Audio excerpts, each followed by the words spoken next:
first panic attack to parents come when they're unable to feed the baby, the moment they are home without any support. Us as new parents, we feel that what if we break the baby? The adaptation has to happen, and that has to happen in the first 1 minute of life. Today, I'm sitting with someone who spent 2 decades being the guardian of thousands and thousands of little miracles. The cry is a surrogate marker that the baby is breathing properly. Mustard oil and the olive oil, both of these oils should not be used. If the hand and feet are getting ill, that would be a point of emergency contact. Your feed is not sufficient. See, sometimes due to some medical reasons, sometimes due to some physical reasons. You can never pour from an empty cup, can you? A relaxed, a happy and a healthy mom is going to raise a very happy and a healthy kid. They say it takes a village to raise a child, but it takes a visionary to guide that village. Today, I'm sitting with someone who spent 2 decades being the guardian of thousands and thousands of little miracles. Dr. Saurabh Khanna is a high-risk newborn specialist, a veteran in pediatric intensive care, and the director at C.K. Birla Hospital. Dr. Saurabh, it's an absolute honor to have you as the guest for the Motherhood Blueprint. Thanks so much, Becca, for having me here. The idea behind this docu-series is very simple. Over the years, I've met in so many parents, and when they come in for the maternity shoot, they are in a very beautiful baby moon phase.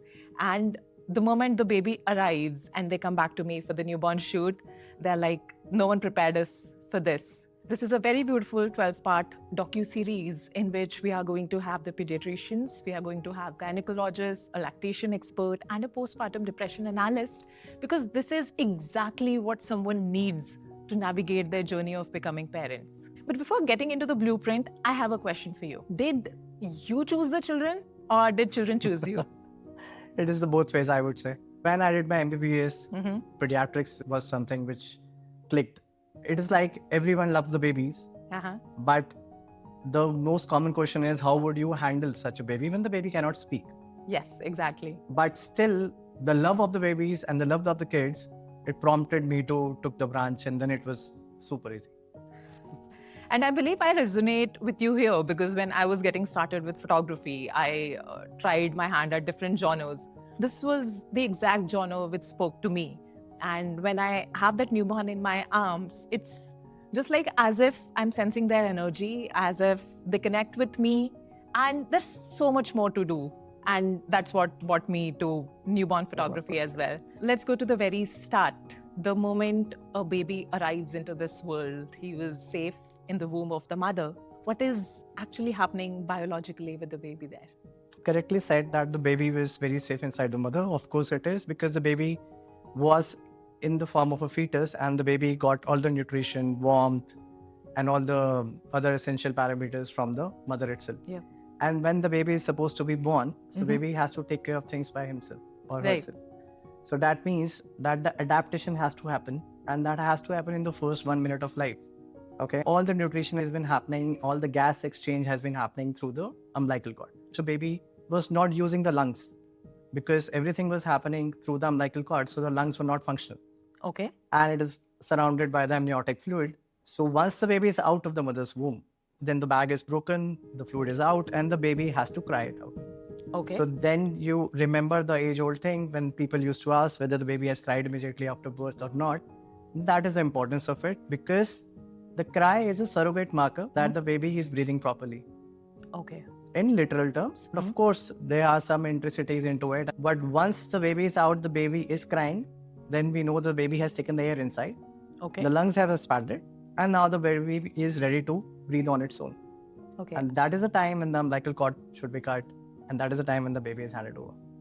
Beautiful. That's such a profound insight because it also marks the baby's first breath. Yeah. And this also reminds me of Three Idiots. Of course, our knowledge as regular folks is just limited to movies, but the first breath and the first cry, that's how it is beautiful. Yeah. This was a very, very beautiful insight. But the moment baby is born, the cord is cut. What are the best practices one should be knowing as a parent?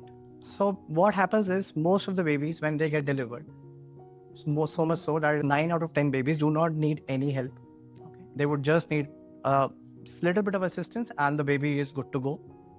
And 1/10 of them they would require some bit of extra care in which we have to separate the mother and the baby. Okay. So as a new parent, one should be knowing there are certain things which are standard practices now, but earlier it was more of a research purpose. We know that the placenta and the baby is being connected by umbilical cord. And so first thing is that a parent should be knowing that the umbilical cord should not be immediately cut down. Okay. It has to be delayed at least 60 seconds or more, provided that the baby has taken the first breath, cried, and the pediatrician or the healthcare provider is knowing that the baby is safe. So the delayed cord clamping is something which is very important nowadays, and it gives you a lot of benefit for the baby, of course. These babies who have delayed cord clamping, they tend to have better hemoglobin levels. They tend to fare better in terms of their cardiovascular status. They have less chances of anemia. And for the preterm babies, it has some additional advantages. This is one. Second thing is that the baby should be immediately kept between the mother's breast or the abdomen. And that gives you the first sensory stimulus. It means that the baby is being provided and placed over the mother immediately after the birth without separating it. Then, of course, it will give you the sensory stimulus like the touch, the odor. All these things as a stimulus is working very well for the mother because the mother increases in the oxytocin level and that initiates and helps with the breastfeeding. Okay. So that breast crawl is something which we define the term as that the baby should be kept with the mother and not separated. And that's why the skin contact is important for both the mother and the baby.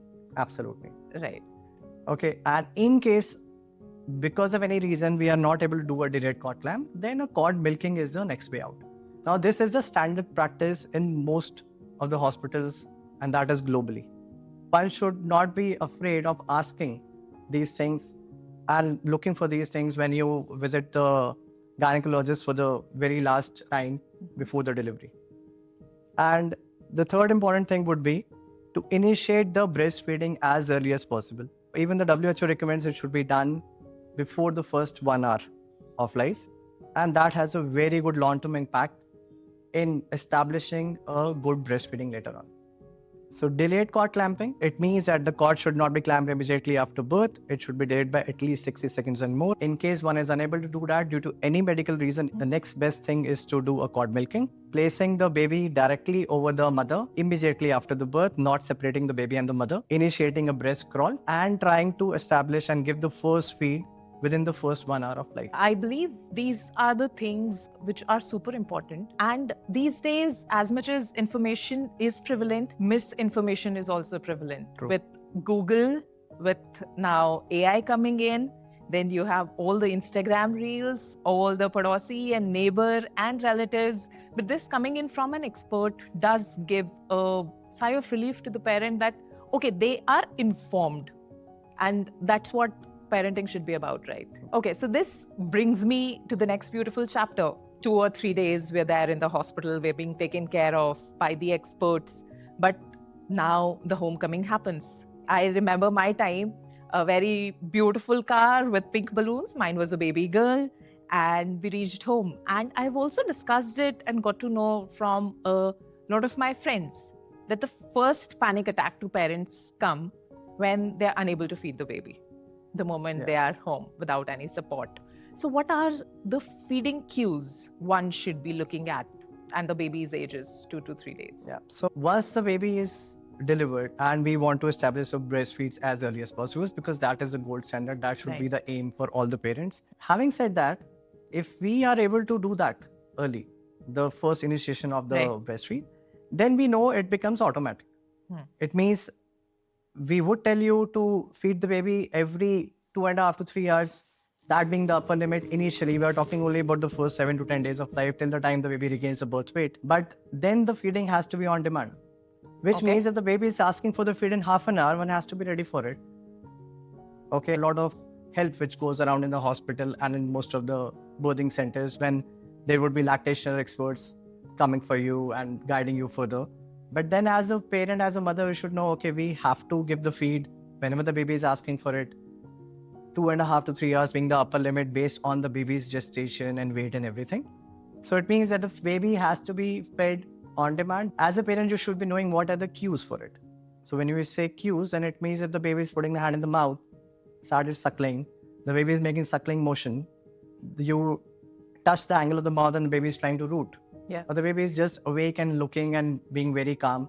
That is the early sign you have to watch for. You just touch the chin, the baby opens the mouth. It means baby is ready for it. You should not wait for the baby to cry. So the norm is जब बच्चा रोएगा तब उसको feed दे दो. That is not true. Right. To some extent. Right. So that means feeding the baby on early cues, feeding the baby on time-bound basis initially in the first 7 to 10 days of life, making sure that the baby has latched well and it is not hurting you, and then taking it further. Every passing day, you as a parent would be more confident that the feeding is happening, because initially in the first 1 or 2 days, there's not much which is required for the babies. But as the baby grows and your production is going to increase, so things get better.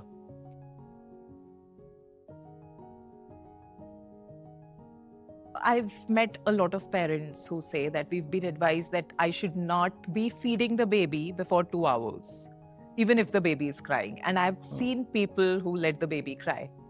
So what's your take on this? That's absolute no to it. Of course, it has to be on demand, means it can be half an hour as early or maybe even later. But it is never defined as 2 hours or 3 hours time frame. Upper limit has been set initially, because we know this is the time when the baby goes into dehydration or not taking feeds properly, having an excessive weight loss. That becomes one of the contributory factors to the development of the jaundice. And some babies become dehydrated to a level when they develop a fever as well. Right. But the thing is, when a doctor is saying it has to be 2.5 to 3 hours, these are the upper limits. There is no lower limit to it. But if the baby is just crying inconsolably, asking to feed in every half an hour, we as a parent know it is not happening much. Baby's urine count is not very good. So it means then we have to be supportive and sometimes give a formula feed as well. Understood. I have to ask something which is very interesting, and it happened with me as a mother as well. So Dia would be asking for feed very regularly, and I would give that to her. And I was being said that your feed is not sufficient to fill her stomach, and let's just give formula. And I remember we had a discussion, and when I came in for the consultation, you were like, no need for the formula, just give. Even if the child is asking in 5 minutes, give it. Even if the child is asking in 50 minutes, give it. And I did the same, and it really helped.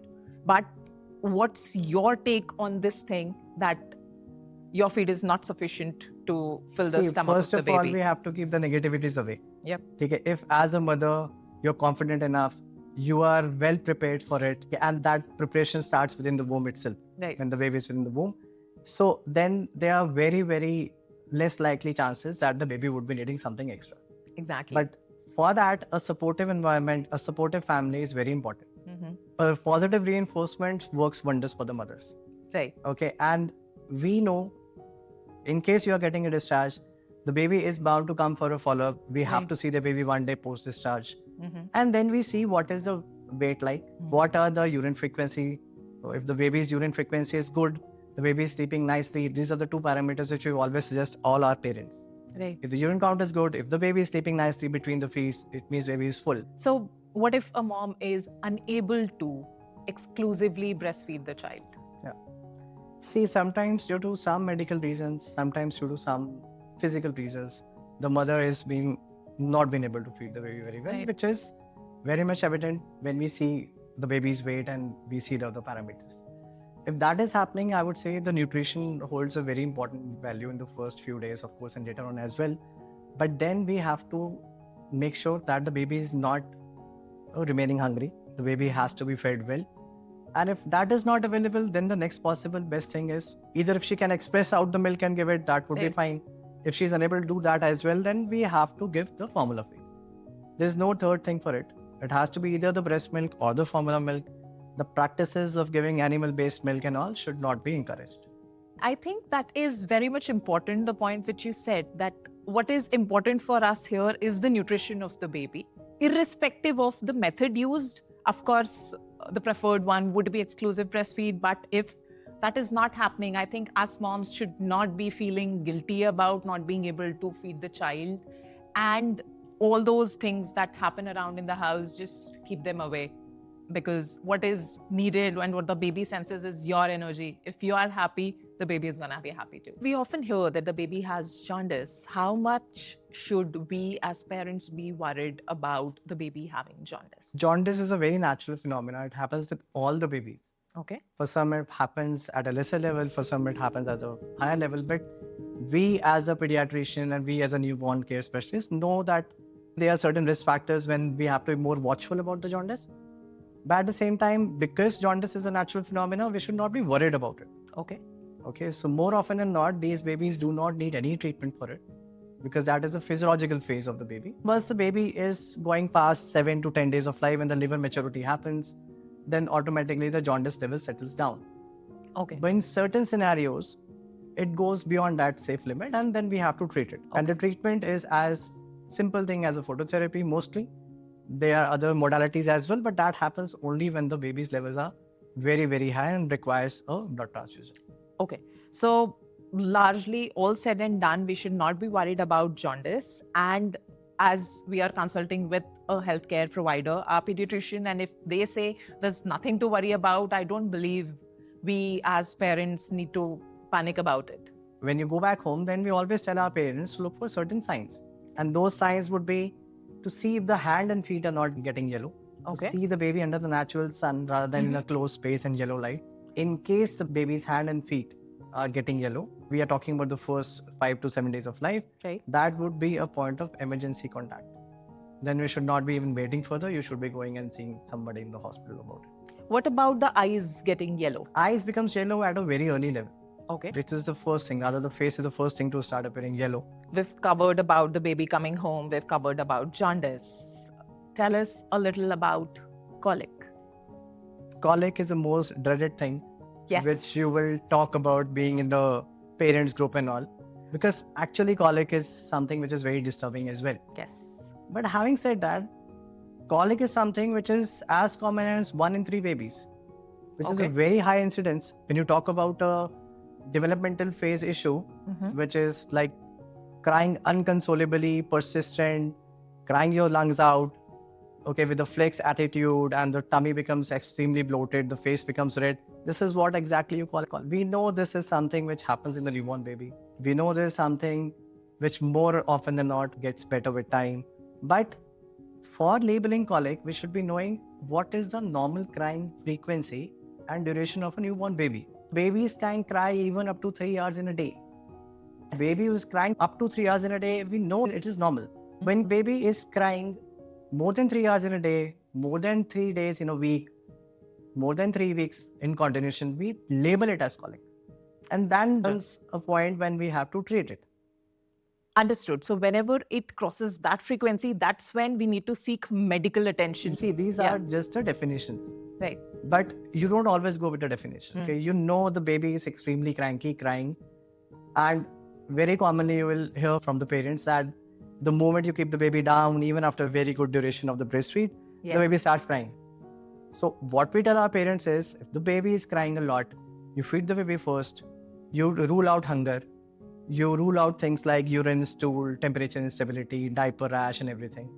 If still the baby is crying, more so in the evening and night time, more than 30 minutes in one go, and it is an unconsolable, high-pitched cry, and with that colic attitude, is something you have to treat.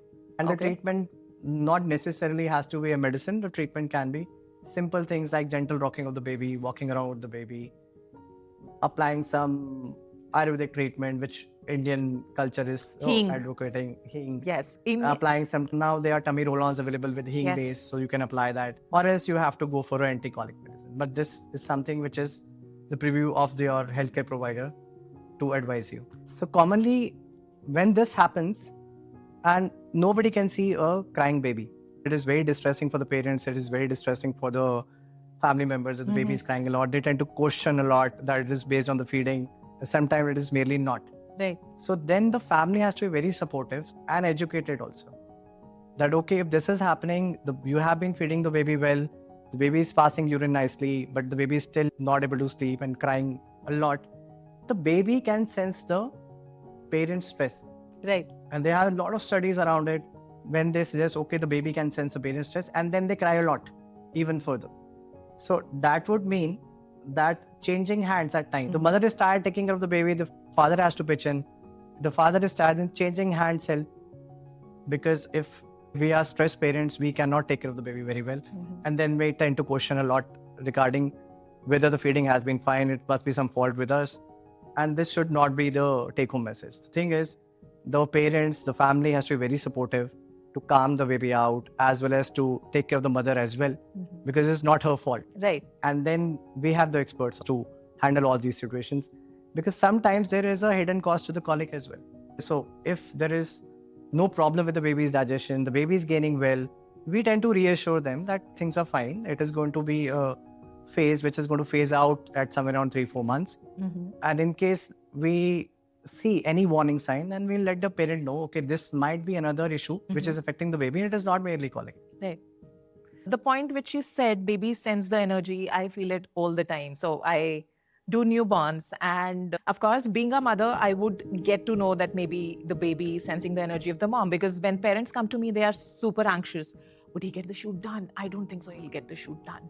And those are the sessions wherein, even before starting the session, I know the baby is going to take longer to settle. That's the time wherein I put the foot massager on. I ask the mom to relax with a cup of coffee. And I have the baby in my arms, a nice music playing in.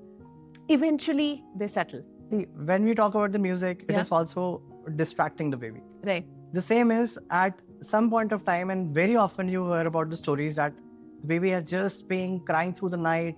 Everyone is panicking. They are rushing to the emergency in their car and on the way to the hospital, and the baby gets better, because car ride also acts as a distraction. It gives you sensory stimulus. It gives you some vibrations and rocking motion, and the baby goes to sleep. In fact, the sound of the running engine also leads to some bit of calmness, same as white noise works. Yeah. And then we know car ride can be one of the things, but that does not mean you have to take the baby for a car ride every morning. But I believe us as parents, all of us who have kids in the age group of 3 to 4, we've all had this thing when the baby was uncontrollably crying, 3 a.m. in the morning, we rushed to the hospital. And even before we could knock the emergency's door, the baby had slept. So this is something which has happened with all. So let us touch a little about the skincare rituals. We've got the baby, we are done through the feeding, we understood colic, we understood jaundice. But this is a tiny little human in my hand. And the moment we undress the baby, us as new parents, we feel that what if we break the baby? Sorry to use this jargon and word in front of an expert. I should not be doing that. But this episode is all for us moms and us parents to get used to the information and being informed. So what age should you start giving birth to the baby? When we talk about the best skincare practices, so there are lots and lots of regional and religion variations. Right. But there are certain things which are to be followed no matter what the religion is or where the baby has been born. So first thing is, do not give the baby bath within 6 hours, and that is a norm. Normally we recommend not to do it in first 24 hours. This is as per the defined guidelines. Okay. When the baby is born, the baby is all covered with white layer called vernix, and that gives you extra protection, and that gives you thermoregulation as well. So you should not be wiping it off. But the baby's skincare starts right at the time of the birth. So the first bath ideally should be giving after 24 hours of life. Can and normally should be practiced when the cord falls. Before that, merely sponging the baby once a day with water and wet towel helps. Try not to use the wet wipes. And then when we talk about the bathing, the first bath should be a quick thing, because it is a new thing for you. So it means it has to be very quick. We say in and out. It means taking off the clothes, doing the bathing, and everything should happen within 5 minutes. Once you get accustomed to it, once you know that the baby is now comfortable while bathing, we can do it more often. We can do it for 5 to 10 minutes as well. The first bath should be a water-based bath only. The use of all the baby products should be deferred to at least more than 7 days of life.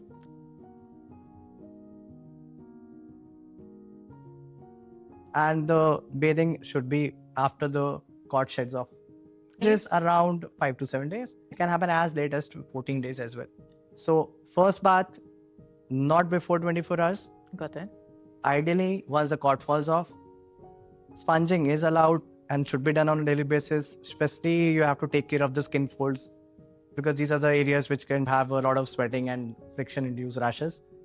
And then use of baby products once the cord is off and you have given the first bath. Got it. So, diapers. What is your take on diapers? The diapers should be used, I would say. It also depends upon your practices which you have been following.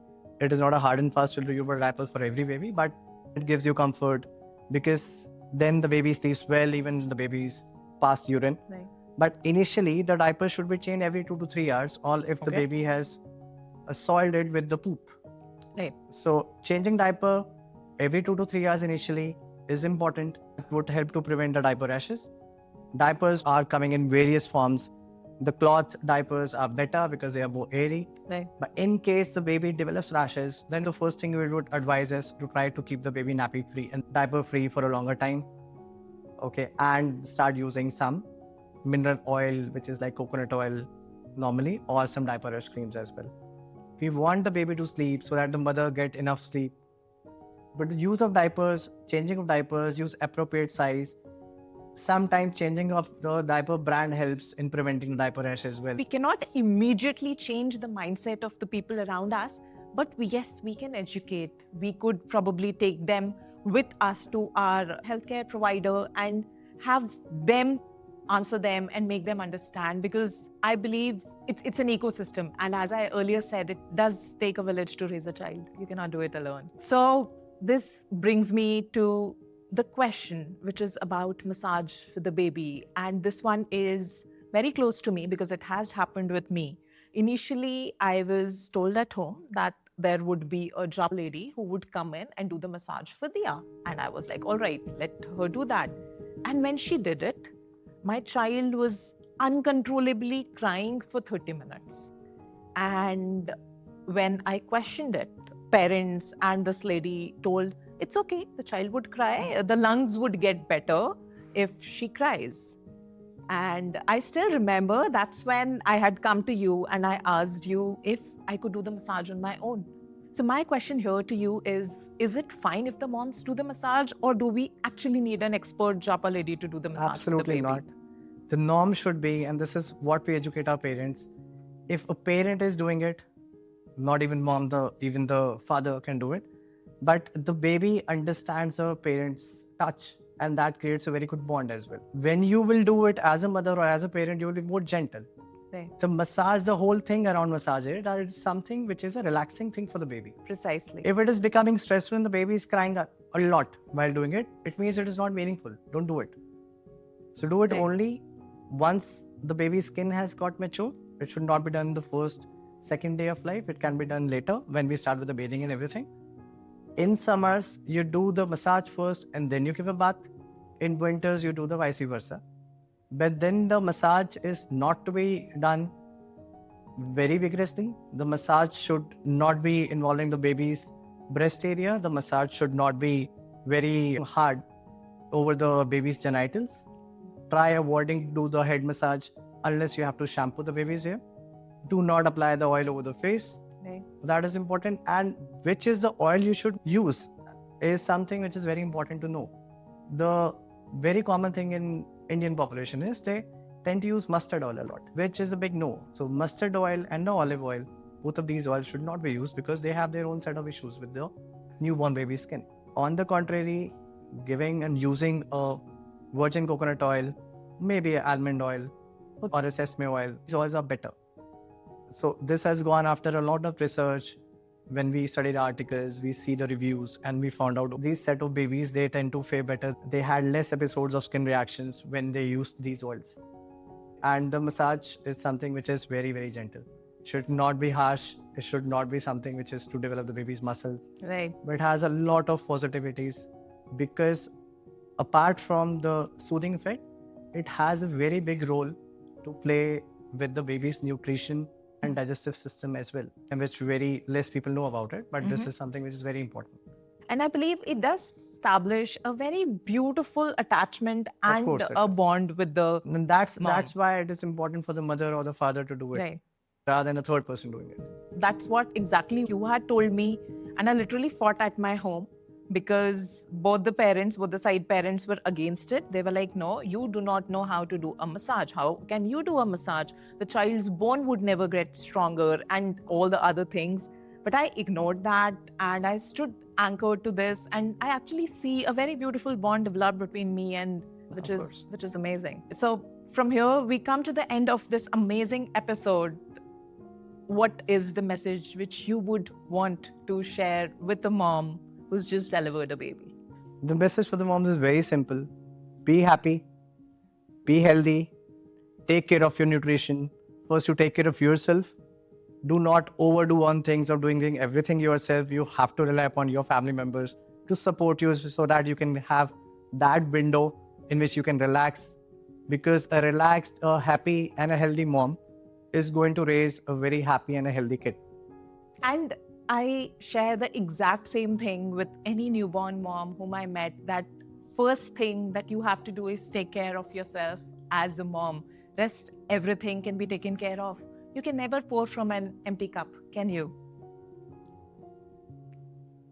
It has been a very great discussion today, and I must share that my journey as a mother has been very blissful. Of course, I've had great family support. I have a very loving child, and I had a very calm anchor throughout. So whenever I would come in for the consultations and the way it was advised, it was something which was medical, but it also gave me confidence that yes, I can take care of the baby. If you've given birth to the baby, you can and you are very well equipped to take care of the baby. So thank you so much for being on the show, sharing the valuable insights. Dr. Saurabh is with CK Birla Hospital. You can reach out to him directly by calling in CK Birla, and he also has his very beautiful independent clinic. Should you wish to show him, you can consult him there as well. Thank you so much, guys, for tuning in. It was a joy doing this episode, and doing this entire series is just my way to giving back to this amazing community of moms. Thank you. Thank you so much, and stay tuned for the next episode.